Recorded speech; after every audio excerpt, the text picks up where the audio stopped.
guys, welcome to another recap of The Apprentice. Last time Kelly was fired. Poor Urkel. So Masa was pissed because she was expecting Kelly to come back to the suite. She didn't want to see Lisa come back. And when she saw Lisa come back, she started dropping the F-bomb. And it was pretty apparent that no one likes Masa. Especially when Stuart was behind her, like doing, how to do that. So, alright. The next task, let's meet at the Schubert Theater where Memphis is playing. So your task is to set up and produce a backer's audition that is approximately 15 minutes long. Blah, blah, blah, blah, blah. Kristen Chenoweth? Oh, okay. So the PMs are Lisa and Stuart. The ladies meet with their Broadway guy, and the name of their musical is Darling. Lisa never saw a play before. And it was pathetic when she was telling the guy, "So I've never seen a Broadway play before. I'm just here on a golf scholarship. What is it? Do you just do some talking on the stage and then sing a song and then some more talking and then another song?"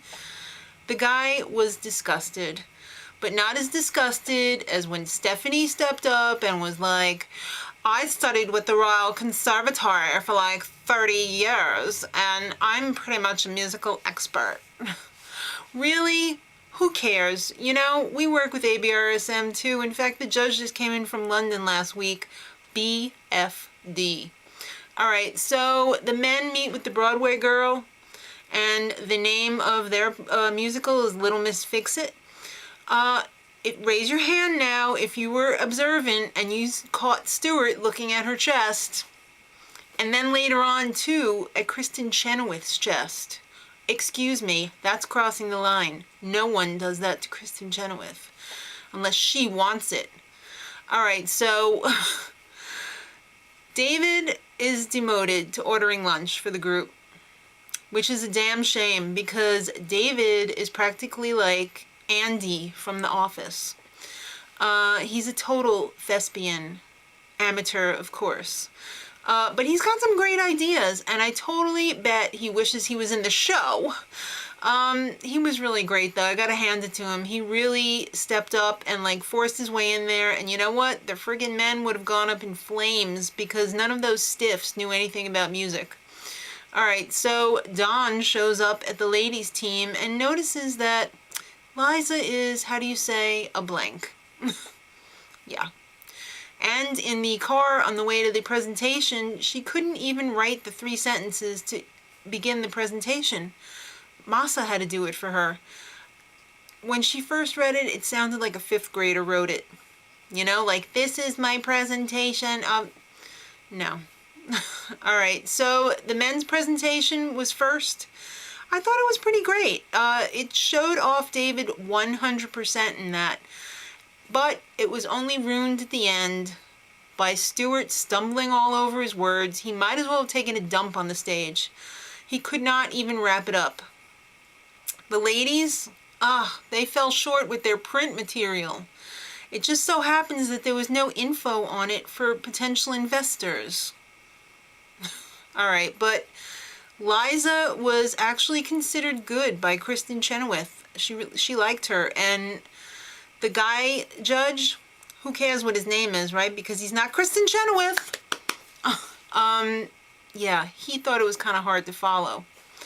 So in the boardroom, Trump gave a little shout out to David and Lisa because they had such a big improvement from last week.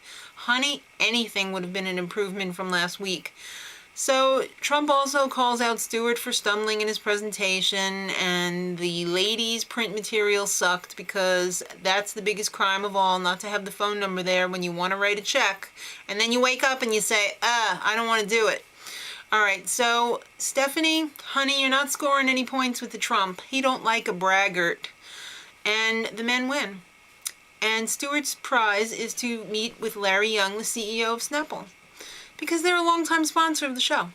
So, the ladies are in the boardroom, and Brandy totally calls out Masa. Hey, Trump, I had to tell Masa to shut the F up. And then Masa's like, well, you didn't tell me to shut the F up. I told you to shut the F up. It was going back and forth, and Trump does not like that coarse language. You notice he did not fall into their trap and use it like they did. He reserves that for something very important.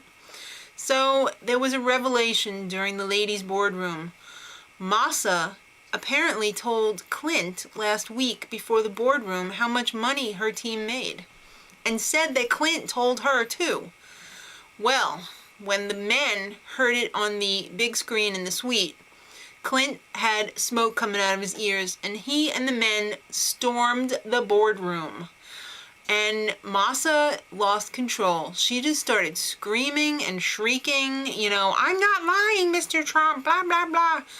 Yada, yada, yada, Masa, you're fired. All right, so the Masa update.